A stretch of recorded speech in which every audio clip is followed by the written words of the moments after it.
Welcome back to the I-5 Corridor podcast. Tyson Alger here, joined by Oregon Equipment Administrator Kenny Farr. He is basically the guy that makes Oregon look as good as they do week in and week out. Kenny, I've had the kind of the pleasure of getting to know you throughout my time on the beat, and just really happy that we were finally able to do this one, man. Thanks for joining me this morning. Yeah, man. Thanks for having me, man. It's a pleasure. So we're on Zoom right now, and we're looking into your office, and I see behind you a signed jersey of DeForest Buckner with the Colts, and there's another Ugo Amadi one there too. Like, how do you choose what goes up in your office? Because I imagine it's probably not hard for you to get some of these Yeah, memorabilia pieces. I have a lot of these deals, and I rotate them through. I don't know, just I don't know. I mean, just depends. Like I used to have a Devin Allen signed to one of his Olympic track singlets from his first Olympics he went to, and that was up there for a long Really? time. And yeah, Michael James national championship jersey signed for me, and that was up for a while. So I rotate them through. Just I don't know, about once every 3 or 4 months. I really needed to do kind of a deep clean of my office, and I kind of moved some things around at that time. What's the most random piece of memorabilia you have in there? Most random piece of memorabilia. So former player Tim Day, and he's worked his way up, man, to where he's a big dog up at Nike now, working in American basketball. But he gave me he used to work on Manny Pacquiao's line, so he gave me one of Manny Pacquiao's boxing shoes. Yeah, I have him up in my office, like one of his real, like the real deal, like one of his boxing shoes. So I put that. I found that the other day and put it out here. So that's Is probably the most random thing. is it a left foot or right foot? What size This does he is wear? I'll grab it real quick.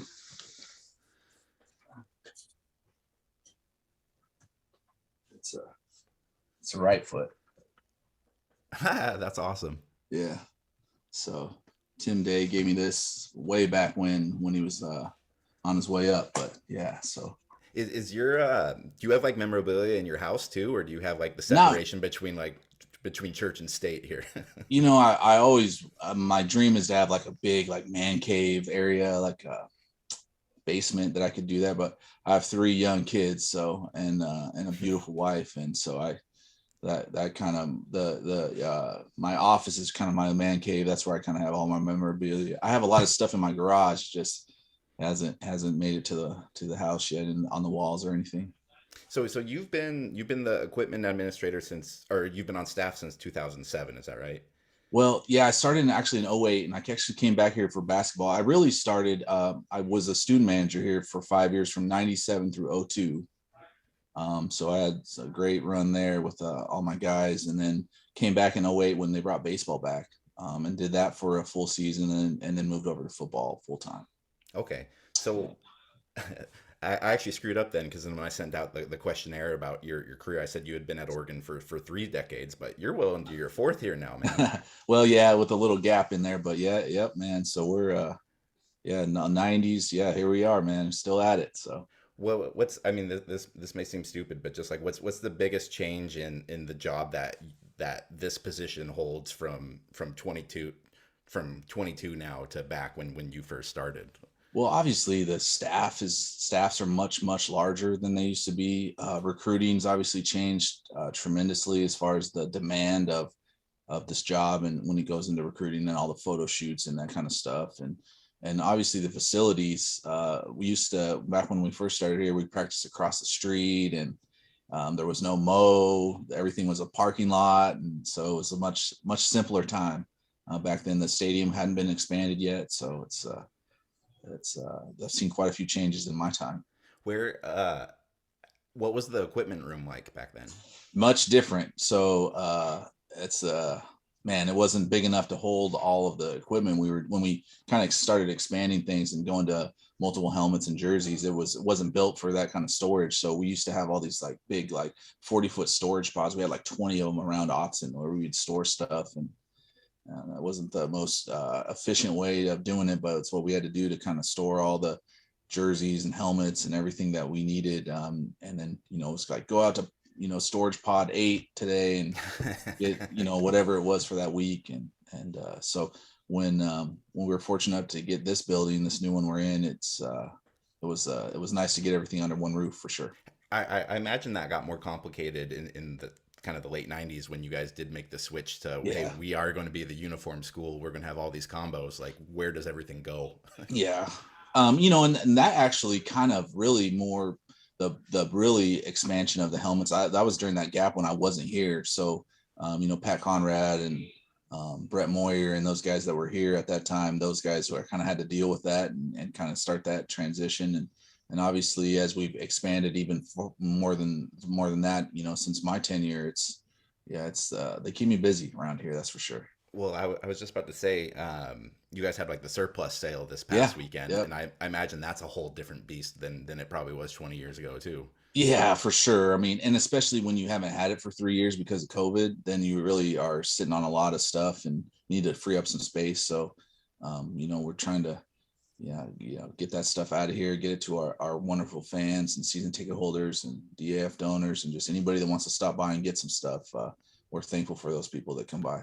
What was the best value at the sale this weekend, or Oh like man. the Well, I mean, selfishly, I'm going to say football cleats. So, it's a long story, but I end up having to order a lot of cleats every year. When I order cleats, it's like I order it in the middle of like this October, I'll order for the 23 season. So it's way out and in front. And, especially in this day and age with the transfer portal and everything that's going on, you don't really know what the makeup of your roster is exactly going to be. You have kind of your trends and what you've seen over, the history, but Nike's always coming out with new models. So you kind of have to, plan for worst case scenario when you're doing this kind of thing. right? Um, so I end up ordering a lot of cleats. And so there's a lot of cleats at the surplus sale. And, I'm trying to, and there's not, the funny thing is you end up with a ton of 14, 15, 16, 17, 18, 19 size cleats because there's just not a lot of people out Right. there with that big of feet. So, but yeah, that was probably the best value. It was like two pairs for $15. So that's pretty good. And you guys do quite a bit to, I mean, it's not only just ordering those cleats, but you guys do a fair amount to like get those like ready and tailored for specific Oh athletes. I yeah. remember I remember writing a story with you a few years ago just about how I think I saw you change out a guy's cleats on the sidelines, and that led to like basically this story about how, every player likes their cleats different for different styles of players and Sure. everything. Like there's a lot of stuff that goes around on in the background that I think people don't quite realize just for something like shoes. Yeah, I mean, and that's true of every aspect, where everybody that's collectively here is working towards, making it as easy as possible on our players to perform at their best. So if that for me is going the extra mile to break in their cleats or get them the right kind of cleats or stretch them out or the million different things you can do to help them out, then that's what it is to try to help us win. So, you know, uh, just following up on kind of you mentioned like the transfer portal and just how like the rosters are all kind of up and all over the place now, and then you got guys coming in for photo shoots like yeah. that's got to be, how do you kind of keep track of all that, and like what's your responsibilities for having like jerseys ready for guys like when they're coming in on visits and getting kind of those things ready and uh making sure they look pristine for going out on social media and all that.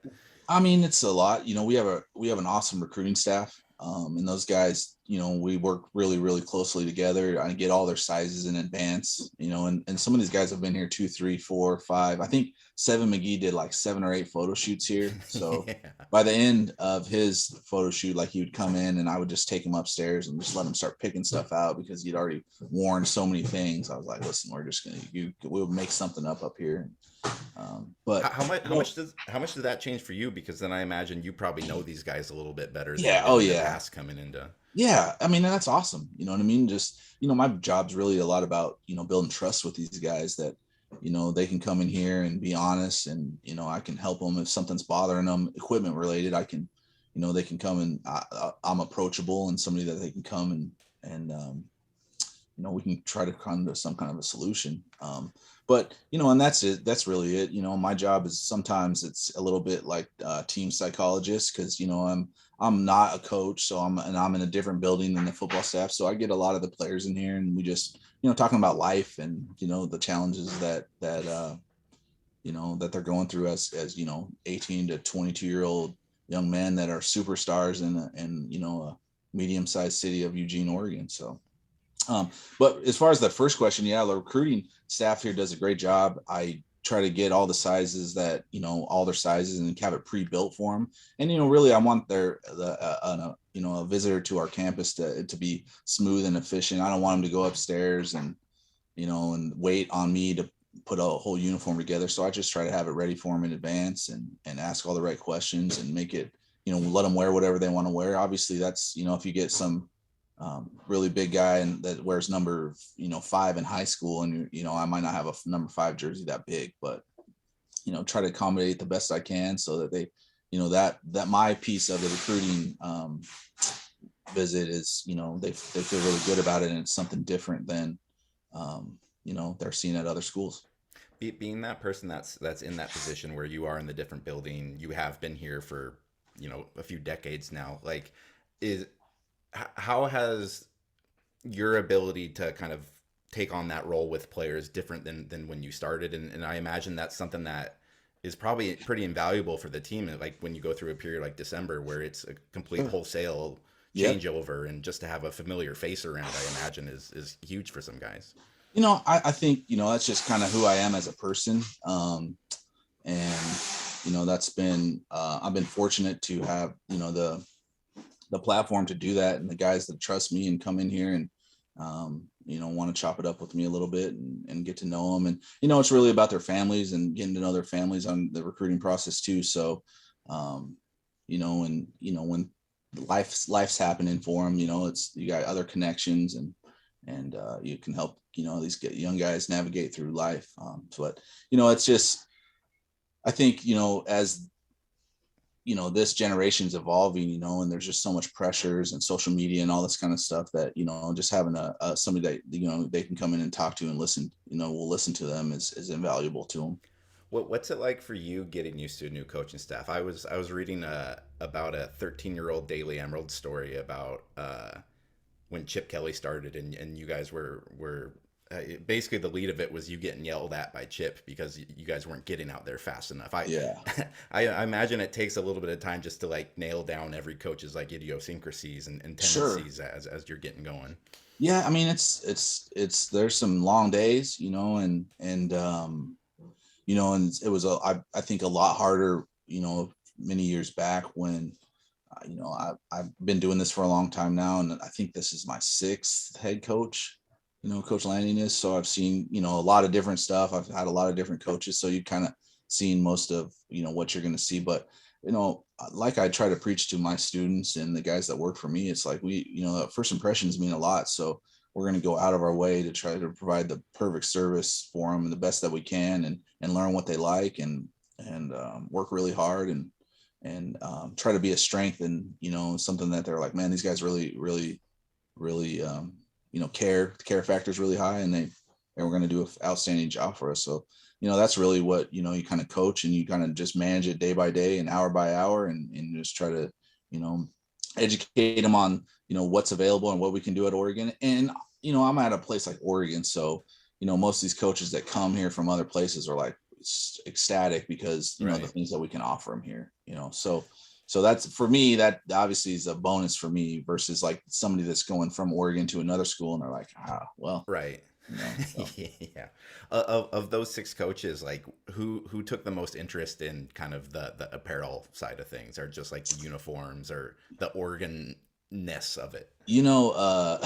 It's interesting enough. I think probably Coach Kelly really, he wanted a lot of input on like fonts on t-shirts and things like that, which surprised me, to be honest with you. And that was right when I first started. So I was really kind of, to be honest with you, at that point, it was a little like fake it till you make it mode for me. But that, looking back on it now, that was always interesting that, he was really like wanted to be involved with that and the design process, and very particular about things. And obviously fashion wise, like, I know, Coach Lanning, man, he's young and he likes all the same stuff the players do. And, he's just so he likes, he's not a guy that just doesn't care and just throw whatever in his locker and he'll put it on. It's, he likes the certain things, and, I try to find the right, right mix of things to give to him, to give him some good options. What let's see here. I had a question written down here. What's the coolest thing like in the Hatfield Down complex? Like is like just as Mhm. somebody who's still like worked there now for the entire time it's been open, is there anything like in your guys' complex or even in the Mariota Center where you're at right now where you just And go that like, it may be the nostalgia in me, but I like the up on the sixth floor with the I like our ducks that we have up there that yeah, represent that's a all cool of our piece. draft picks. And just because it's crazy because a lot of those guys up there, like I know personally, so it's really cool. Obviously, the one we did a couple years ago for Keenan Lowe has special meaning to me, and I just look up there and see the initials on those ducks, and it just sparks like just memories of when I first met those guys, and they were just young kids, and then just to see where they're at now, man, just where the career wins, it's pretty cool. What was Keenan like when you met him? Oh, awesome. Great kid. Keenan Lowe, he man, I remember he came in and he originally was going to be number 4 and he really wanted number 7. And I don't remember why we couldn't give him number 7 to begin with, but eventually we got it to him. And I just remember that being a big deal to him, but great kid, like just salt of the earth kind of person. Still this day, both of us are big Blazers fans. So we'd always kind of chop it up about that and kind of go through a little bit of torture being a Blazer fan, but yeah, so we, just a great person, man. It's a great family, and just a guy I saw at the spring game, man. And I was so happy to see him, man, and just to get to talk to him. I'm interested. I was talking to him a lot about his book that he's got coming out, so I'm excited for that. Oh, awesome, awesome. Okay, so it's I know a bit about how this process works, but I had a couple of readers that were interested. But today is May 10th. You guys Hmm. don't play a football game for 4 months. Hmm. I'm assuming you know what you're wearing for that game. I Like, do. what, how early did you know? And kind of, can you talk a little bit about the process that just goes into kind of how you guys dress the team for a season?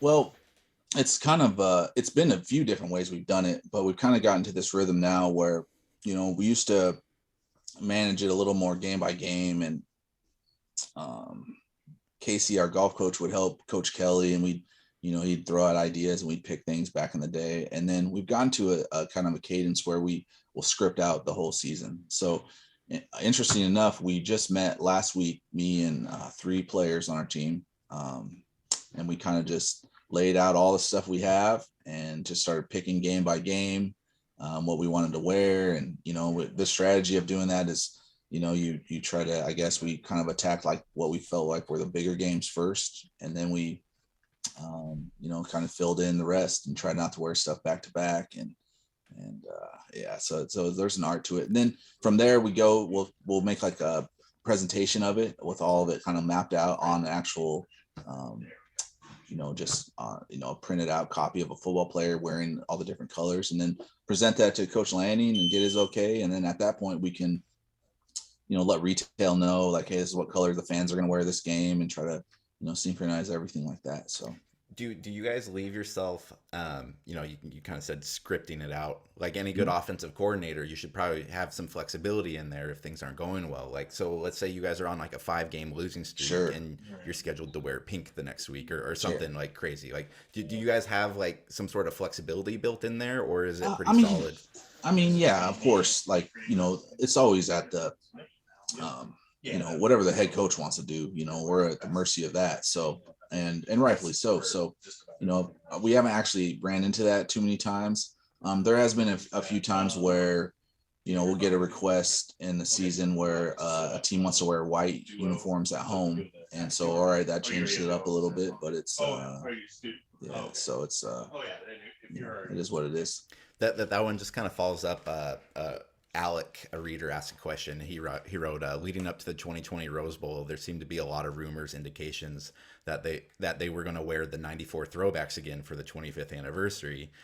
Was there any truth to that, or was it the plan always just to roll with the nightmare green and chrome, and us fans just got ahead of ourselves? Yeah, that one's a little bit ahead of yourself. So everybody kind of understands it's uniform planning is like 18 to 24 months out. So it's never going to be a thing where it's like, oh wow, we're in the middle of the season, or and we just decide, hey, we're gonna wear this throwback uniform or a new uniform and for the bowl game.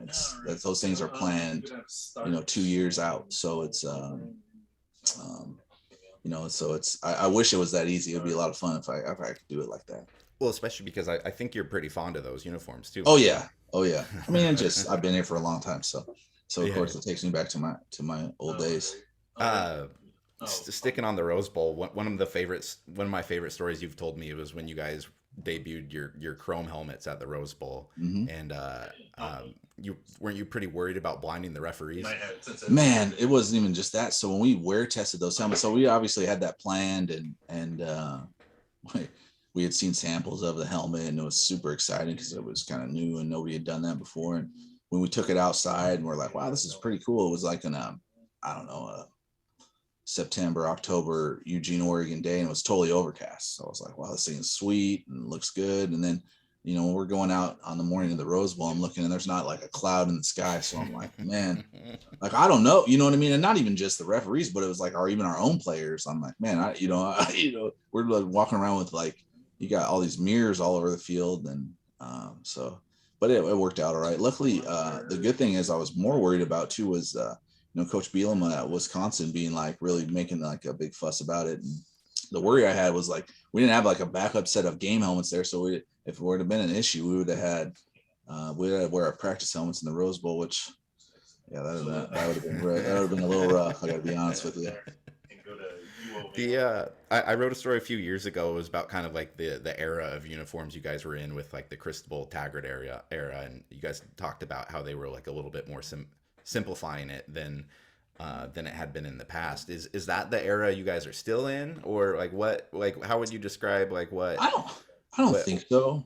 I yeah. think we were getting to a point where it was getting kind of we were getting pretty wild with stuff, and I know our kids liked it, and and it's exciting and it's fun, but I think there was a point where it was like, all right, listen, like we don't want to be known more about our uniforms and these fancy uniforms we're wearing, and more than the product that's on the field as far as our way where our team's performing and the way we're playing. So it was like, listen, let's simplify it down a little bit and let's build from there. This current set of uniforms that we wore last year, like Daryl Hawkins, a foreign player, designed those, and I mean, like always, man, we got a few surprises up our sleeves here coming. How I imagine that's probably what you get asked the most about, like you guys have any surprises this year, or like what do Yeah. I have to imagine that's like Oh 80% yeah. of your day every day, Yeah. right? Like going to the grocery store. Yeah. Yeah.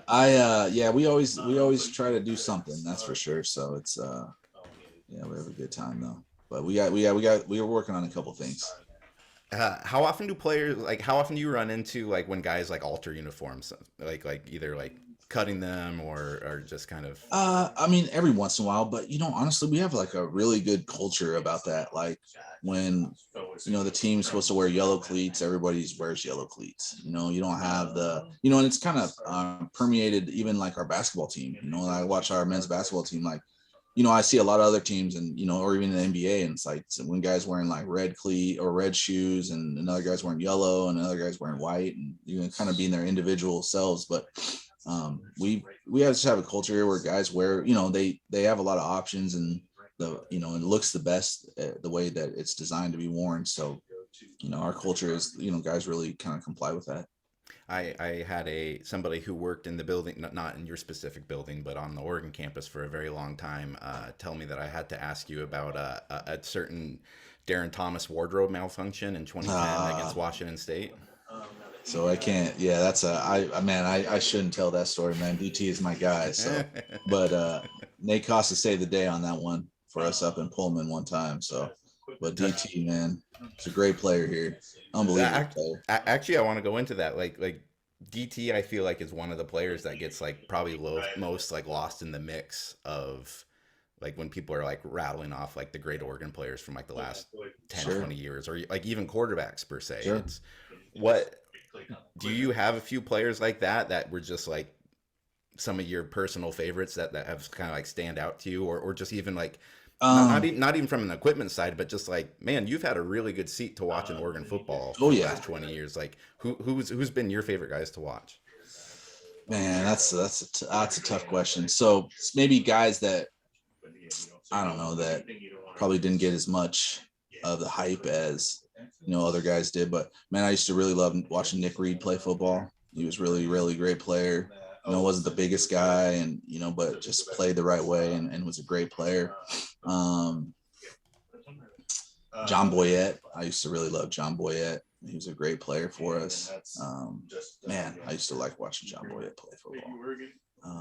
Was Michael Clay was really man. It was such a good football player. Just was so smart, and our defense was really good back then. And he was just a all the way around from practice to the games. He was just like a great leader, good kid, and a really good player. So, but man, that's a good question. Like I'm trying to think back way back when to all those guys that man, I used to. Damon Griffin was a great player here. I used to like, obviously Saul Patu.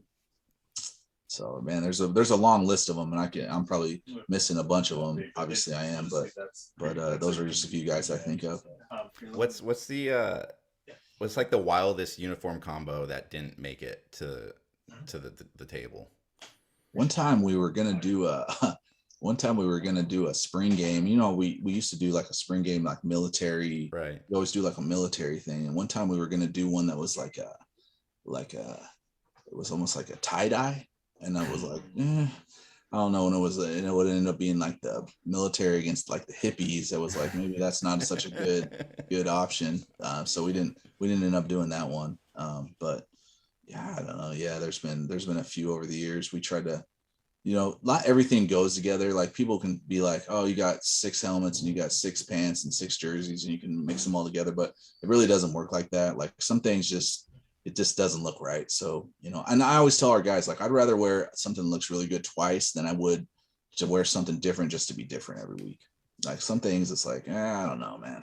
How much have you wanted to break back out the all duck uniform and get a win in one of those? I really like that uniform personally. Obviously there's always going to be people that don't like stuff, but like I just thought that was super creative. Brandon McLemore actually is the one that came up with that idea, and he thought about that like 5 or 6 years before we actually did it. Really? Yep. And we kind of pitched the idea and was like kind of kicked it around but so there's a lot of those uniforms that like some of my favorite uniforms are ones we just didn't win the games.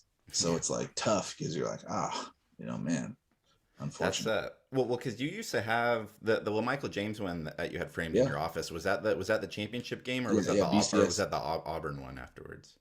Because No, those that were was like the pairs of them, weren't they? yeah. Well, so no, the Or BCS sorry, game was LSU, Auburn. LSU. So it was the one we wore in the championship game, the white one. But the one we wore against LSU was one of my favorite uniforms, man. That was an awesome uniform. Unfortunately, it didn't go our way that day against the Bayou Bengals, but it was a great uniform.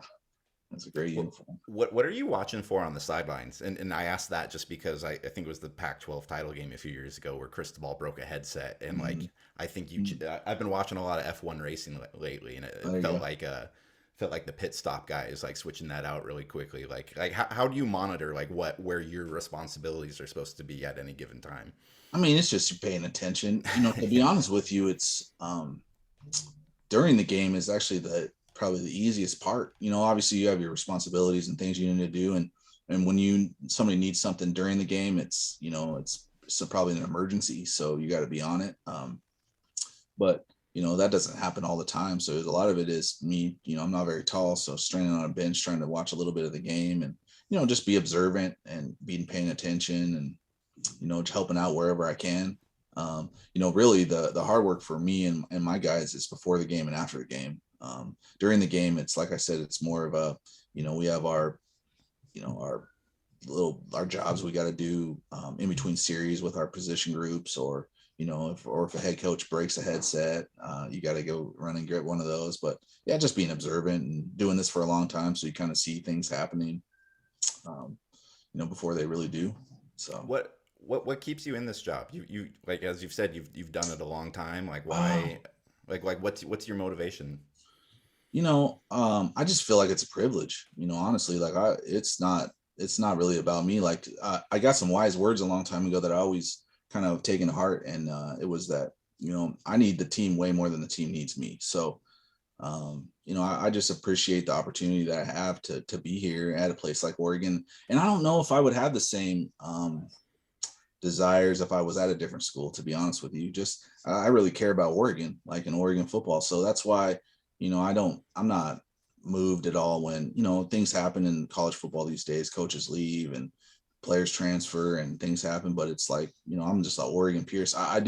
I embrace like the part of being like almost like a legacy thing where I can kind of connect the past and the present. So when guys, older players come back now, there's not very many faces that they know around here other than me and, Chief in the training room, Matt Neuer, Hawk. There's only 4 or 5 of us that even from a few years back that are the same. So, being that person that kind of connects the past and the present is something I really like, enjoy and embrace. That was kind of the big, public worry after Cristobal left, and like the Mm-hmm. whole like they're not bringing in local guys again, like, and there was like the list and all that. But uh at the spring game afterwards, like, and maybe this is just me making too much out of it because I haven't been down there a ton, but like the vibe felt really homey. Like there was a lot of former players there. There was like a Oh lot of yeah. smiles. Like it felt like, Lanning's not from here, but it really does feel like that they've been able to turn that into like a very high priority for them, like as well as being an elite college football staff. But it does seem like that they kind of took that part to heart.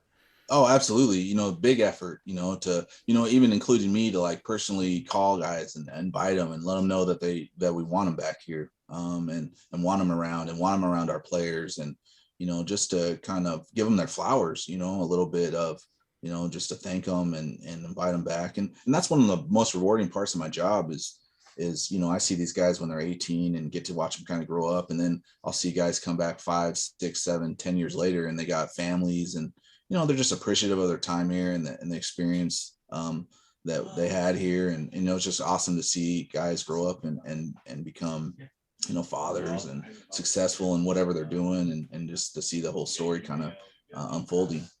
Who's the most random like sideline sighting you've seen? I asked that because yesterday I saw the picture of like LeBron and Dwayne Wade at Autzen from like 10 Man, years ago. that was pretty cool. I gotta be What honest. like I've only seen the photos. Like why were they there? Was it just like a So Nike? that was the season the NBA was in a lockout. So they were not playing basketball, right? And I think they were up at Nike for a basketball meeting. And the way I understood it, I think Mr. Knight was like, "Hey, come and watch this game." And and it was just really crazy to see, those guys just walking down the tunnel and then just out on the field playing catch. And it was cool. That was pretty cool. That would Well, be honest with you. this is such a stupid question, and you might not answer it because obviously you're current. But like, was that the coolest Oregon's ever been? Like that era, like when Yeah, I mean, yes, in the sense of, um, it's so trendy. And, I mean, that's why, gosh, I used to meet, all the time with like EA Sports because they wanted to meet with me to go through what to do for their next version of their college football oh game. really? Yeah, so they're like looking at, you're kind of the tip of the spear, which is so cool. And, even the guys now, it's wild to think about, but they're like, oh, when I watched this game, I was like 8 years old. And I'm like, wow, like this is crazy. Like what? Right. But they're like, I just, I've always loved Oregon. I always used to say too, it's, like there's probably a lot of kids that love Oregon or Oregon football or tune in just to see, we got really fast and exciting football and cool uniforms, but they don't even know where Oregon's at on the map, but they just know Oregon for that kind of stuff. And, if that, sparks an interest in a kid, I think that's the whole design behind doing it is, to kind of, there's a lot of teams out there that are traditional and they're never going to change anything. And I certainly respect all of that. But, when you're kind of making a tradition that you're not going to be traditional, I think it's unique and to Oregon as well. So that's You exciting. And and we started a trend because every other team that wasn't like a blue blood, started to saw the model and they're like, all right, man, we're gonna step it up and these things that kids like. that that had to have been like a wild few years when then like every other team's coming out with like chrome Yeah, helmets and like I know. I think these helmet manufacturers owe me a few dinners or something. Yeah, yeah. Well, shoot, Kenny, I really appreciate you taking the time this morning. This was I think a lot of people You're one of the more humbled guys that I've come around in this job, and I think a lot of people have a ton of interest in just kind of the day to day of what you do, and so I know you're busy, but thanks for taking this time, Nah, man. nah, man. I always enjoy talking to you, man. You've always been really good to me, and I appreciate you. And it's fun. It's always fun, man. And cool, and so when we go offline here, you'll tell me what you're wearing for the entire season, so I can yeah so You won't remember, man. It's too many. I don't even remember, man. I'm a week by week guy, man.